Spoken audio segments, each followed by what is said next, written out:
الرحيم. الحمد لله رب العالمين، والصلاة والسلام على أشرف الأنبياء وإمام المرسلين نبينا محمد وعلى آله وصحبه والتابعين وتابعيهم بإحسان إلى يوم الدين. السلام عليكم ورحمة الله وبركاته. mai girma shugaban kwamitin kula da tsarawa na gasar karatu alkur'ani mai girma a jihar Bauchi, masu girma yan kwamiti masu tallafa da shi ciyaman na wannan kwamiti, masu daraja ma'addatan alkur'ani, masu alkalanci, masu girma alarammomi hafizan alkur'ani, waɗanda duk wannan taro saboda ku muke yi, masu girma yan uwana masu kallo da masu aikace-aikace da masu tattara bayanai da kuma masu kula da tsari da tsaro a wannan wuri da kowa da ya samu halartar wannan wuri mai albarka. Ina mana gaba ɗaya addu'a ta alkhairi. Allah maɗaukakin sarki ya lullube mu da rahamarsa, ya sa mala'ikunsa su kewaye mu, ya kuma ɗaukaka darajar mu ta hanyar sanya manyan 'yan majalisa na mala'iku Allah ya ambace mu a cikinsu. Hadisi ne ya tabbata daga manzan Allah sallallahu alaihi wasallam, daga Abu Huraira Allah ya ƙara yarda gare shi, ya ce majtama'a qaumun fi baitin min buyutillah yatluna kitaballah wa yatadarasunahu bainahum إلا نزلت عليهم السكينة وغشيتهم الرحمة وحفتهم الملائكة وذكرهم الله في من عنده. idan muka samu abin da ke cikin wannan hadisi ya tabbata a gare mu, to hakika mun samu mafi girman darajar da masu karatun alkur'ani idan suka haɗu suke samu. Allah ya ni'imta mu da wannan falala. Shi abokina ya ce na kayar da shi a abu uku, amma na so da ya lissafa menene abu uku.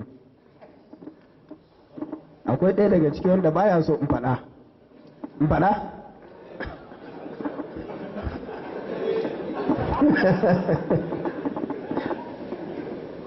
Mai girma ciyaman, ka nemi cewa in gabatar da shawari sannan in gabatar da nasiha. Zan fara gabatar da shawarwari zuwa ga bangarori guda uku a daban-daban a ɗaiɗaiku, sannan daga baya sai in yi mana nasiha a taƙaice gaba ɗaya. Farko zan fara da ku 'yan kwamiti ƙarƙashin jagorancinka. Abin yabawa ne kwarai da gaske irin tsari na kamun ludayin da kuka fara wannan aiki da shi, musamman kuma ganin halin da muka samu kanmu a ciki a shekarar bara, wanda dukkan wanda yake da kishin jihar Bauchi da kuma kishin karatun alkur'ani ba zai ji daɗin abin da ya faru da mu ba a bara da aka yi musabaka a Lagos, wanda ni saboda shauki na ga wannan karatu ya sa na katse tafiyata lokacin ina ƙasar Turai, amma na yanke na zo na sauka a Lagos kuma na zauna aka ƙarisa wannan karatu tare da ni, amma ba mu samu komi ba sai dai lada daga Allah. Shi ma muna godiya ga Allah akan lada daga gare shi, amma bayan lada daga Allah muna so mu samu wani abu wanda shi yasa muka shiga gasar. To na ji daɗi kwarai da gaske da kwamitin ka ya zama kwamiti ne mai tunanin yaya za a yi alalubo inda kuskure yake a gyara, ina muke da cikas mu cika, ina muke da tasgaro mu yi ƙoƙarin toshewa. Ka bullo da wani kyakkyawan tsari na yin garan bawul a kan tsarin alƙalanci a bana, ta yadda kuma kasa sai da aka yi tankaɗe da rairaya da kuma tacewa, wanda wannan alama ce matakin farko da ke nuna alamar in Allah ya so ya yarda za mu yi wannan abun a cikin adalci da kuma nasara. Ina yin addu'a wannan manufa da aka ɗauka Allah Ubangiji ya sa ya zama manufa ce mai albarka da a sakamakonsa za mu samu nasarar da muke nema. Abu na biyu shine yadda kake tafiya tare da 'yan kwamitinka kuma kuke yin aiki kafaɗa da kafaɗa da su da kuma zama da tuntuɓar juna domin a ji ina ne inda shawarwari yake saboda a samu a gudu tare a tsira tare. Shawarin da zan bayar a nan guda biyu ne. Shawari na farko shine ita wannan harka ta musabaka tana da tsari da galibi sai ka bi irinta, ita ce wasila ko sabab da aka saba wajen samun nasara. Duk da cewa gayarmu neman lada a wurin Allah ne, amma muna so a ce mun ga mun samu nasara domin ɗaukaka ce gare mu da jiharmu. Koyaushe muka ga an samu nasara muna jin daɗi da alfahari a ko'ina a ce jihar Bauchi ko ina ne a duniya. Haka shawari na farko shine ku ci gaba da buɗe kunnuwanku da zukatanku wajen karɓan shawarwari daga kowane ɓangare ne. Shawari daga wanda kuke gani kamar yana goyon bayanku da shawari daga wanda ma kuke gani kamar baya tare da ku, saboda bukatar ita ce menene a cikin shawarin ba wane ne ya faɗa ba. Dole ne a cikin harka ta jagoranci in an ɗora maka amana sai ka rinka saurara daga ko'ina, saboda mutum yana da kowane ɓangare, yana da masu son a yi mai kyau, yana da masu son a ɓata.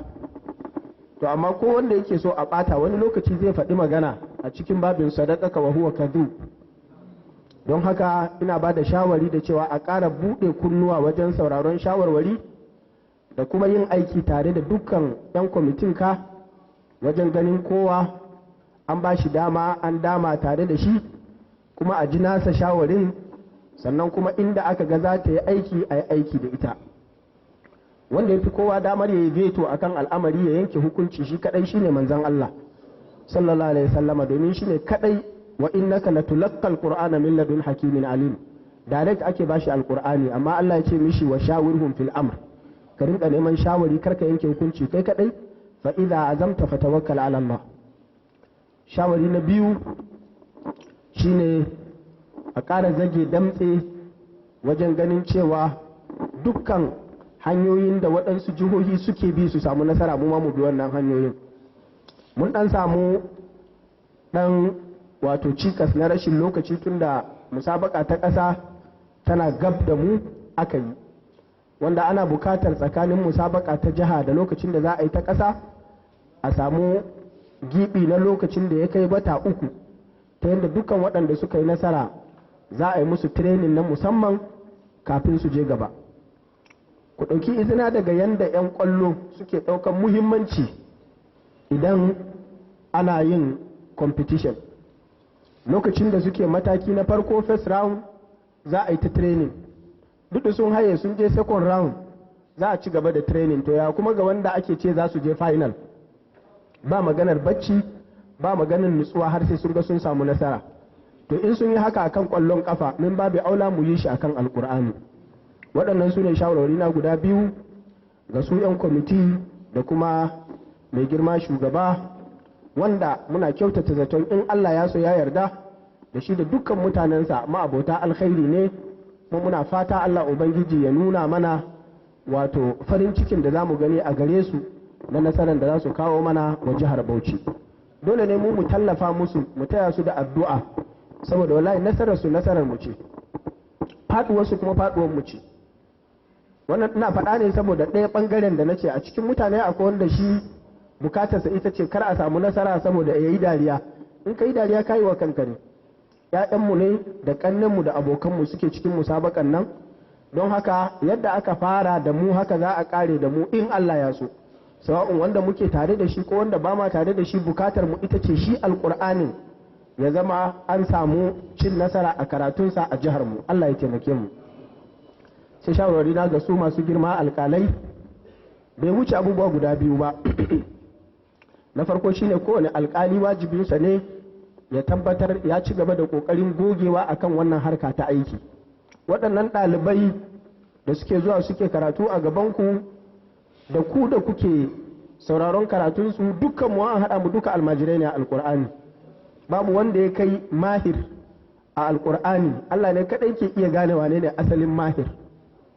Amma mu a tsakaninmu duk yadda kake ji ka ƙware, wa fauka kulli dhi ilmin alim. wani yana zaune a cikin 'yan takaran amma wallahi ta iya yiwa inda za ka yi takara da shi zai iya buge ka. don haka mu kaskantar da kanmu mu ci gaba da neman karatu. harka ta alkur'ani mutum baya taɓa cin nasara a ciki sai ka ɗauki walakin kunu rabbaniyina bima kuntum tuallimuna alkitab wa bima kuntum tadrusun. kai kana koyo kai ma kana koyarwa. don haka ba abu ne da yake da kyau ba a wurin alkali ya zama yana da wani wato gibi da har zai iya sa ɗalibai ko 'yan takara su rena masa su ce wannan abun inda shi ne zai yi shi fa ba zai iya ba. to amma mutum ba zai taɓa iya wannan ba har sai shi ma ya yi ƙoƙari kullum yana koyo sannan kuma yana koyarwa. sannan shawara ta ƙarshe gare ku shine adalci. wannan aiki na alƙalanci shaida kyakkyawa ake da ita akan ku yasa aka baku, kuma akwai amana a wuyanku na wannan kwamiti. na tabbatar amincewa da dacewarku ta sa wannan kwamiti suka ɗora muku wannan ɗawainiya, duk da cewa sun ɗauko mutane daga waje suka zo suka yi muku jarabawa, amma inda sun so su yi son kai waɗanda suka yi jarabawa ba su za su naɗa ku ba, su za su naɗa ku su da kansu. don haka suna iya tura jarabawar su yi amfani da ra'ayin kansu, amma suka yi amfani da jarabawar waɗanda suka cancanta suka ci daga cikinku suka ɗauka, to amana ce a kanku. don haka ku yi ƙoƙari wajen nuna ba sani ba sabo.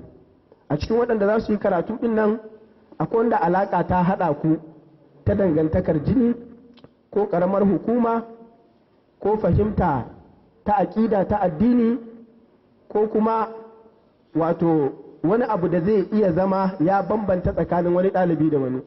a nan a wajen alƙur'ani ba ma da bambancin ƙaramar hukuma, ba ma da bambancin aƙida, ba ma da bambancin jinsi, kowa namu ne kuma karatun alƙur'ani namu ne gaba ɗaya. haka ku ji tsoron Allah ku yi adalci gwargwadon abin da mutum ya karanta, gwargwadon abin da za ku masa hukunci da shi ba gwargwadon abin da kuka sani a kansa ai ya iya nan ne ya samu matsala ko ai bai iya ba a nan ne ya yi daidai. abin da ka gani a zahiri da shi za ka yi aiki. Allah maɗaukakin sarki ya ce li tahkuma bainan nasi bima araka Allah, abin da Allah ya nuna maka ka gani a yanzu da shi za ka yi aiki.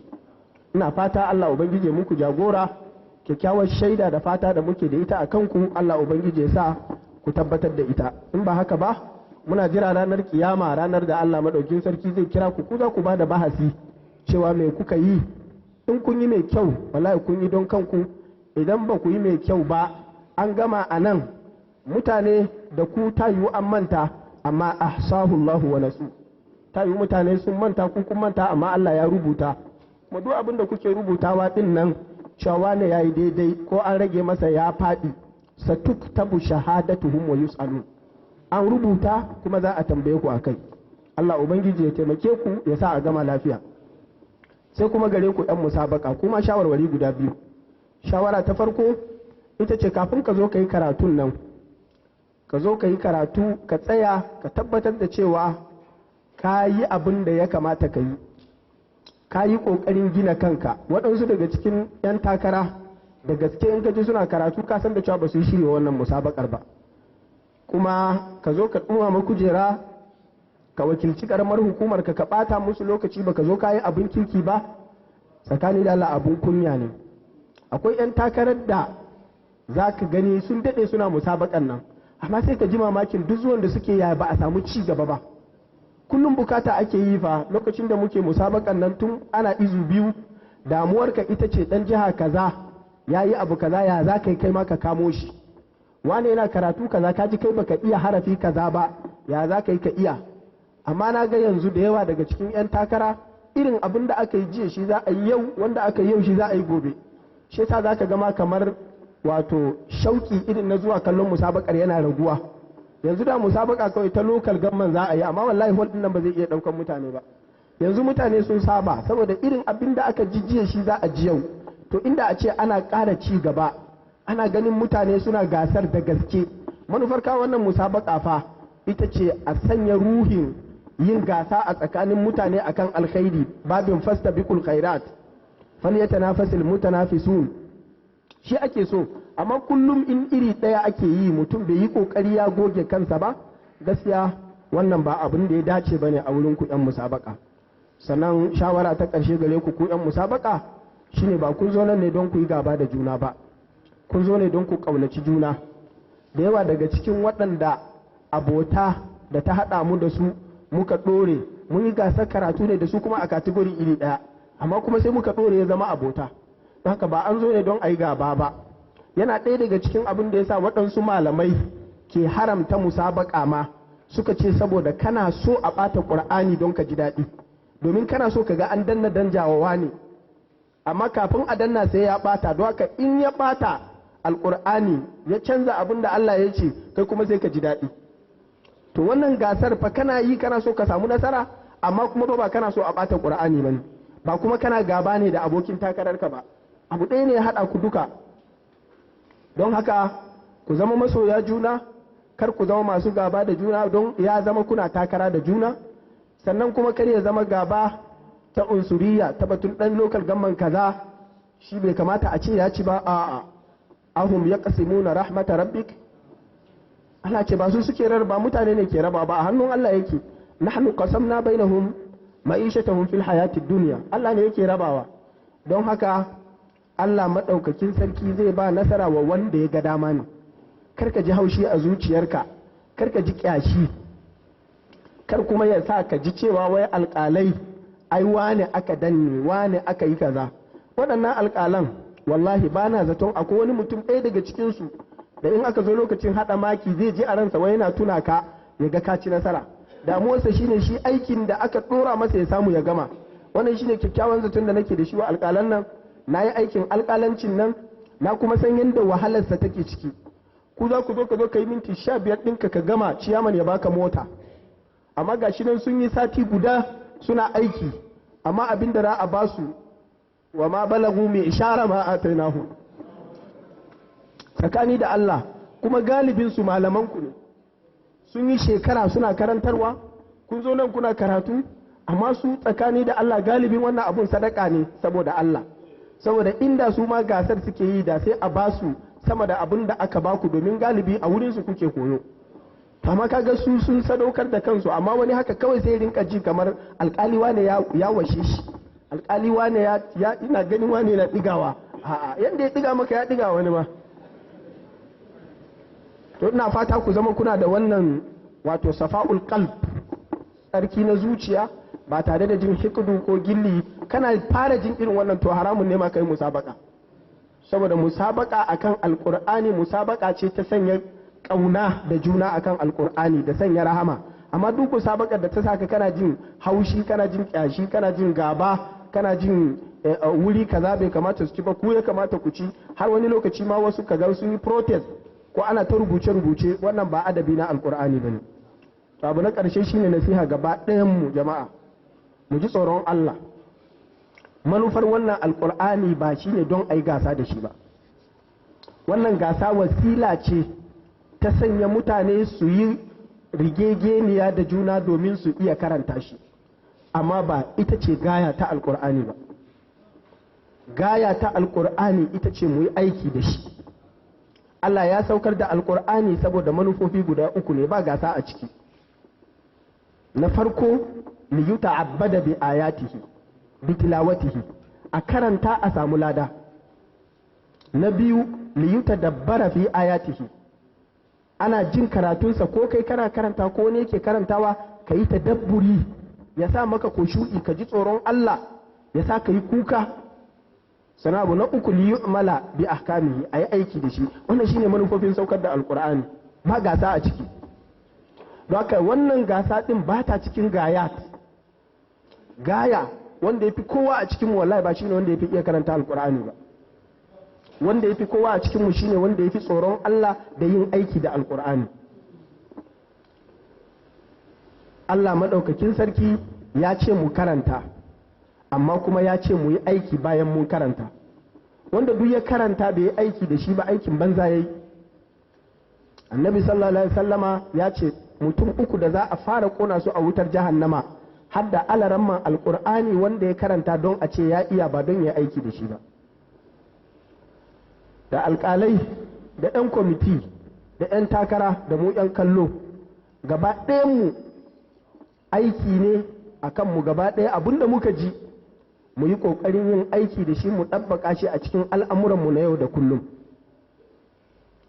Allah maɗaukakin sarki ya ce allazina atainahumul kitaba yatlunahu haqqa tilawati ulaika yu'minuna bi, waɗanda muka ba su alƙur'ani suna karanta shi suna bin sa mafi kyan karanta shi kuma mafi kyan bin sa sunan da suka yi imani da shi. Yatlunahu ba yana nufin karanta shi kaɗai ba, yana nufin karantawar, domin attilawatu tana zuwa da ma'anan alqira'a. Utlu ma uhiya ilayka min alkitab watlu ma uhiya ilayka min kitabi rabbik wa umirtu an akuna min almuslimin wa ana atlu alquran. kaga wannan na karantawa ne. Sannan kuma yana da ma'anar bi, don Allah ce wa shamsi wa duhaha wal qamari idza talaha, kaga nan ba karatu bane, idza tabi'aha. don haka bin alqur'ani dole ne kamar yadda karanta shi dole ne, kuma shine gayar saukar da alqur'ani. Allah ya mana albarka gaba daya, ya gafarta mana kurakurai da muka yi da wanda muka ga an yi da wanda bamu ma san an yi ba, ya kuma sanya mana albarka ta alqur'ani, ya hada kanmu akan alqur'ani. wa sallallahu wa sallam wa baraka ala nabiyyina Muhammad wa ala alihi wa sahbihi wa sallam. wa assalamu alaikum wa rahmatullahi wa barakatuh.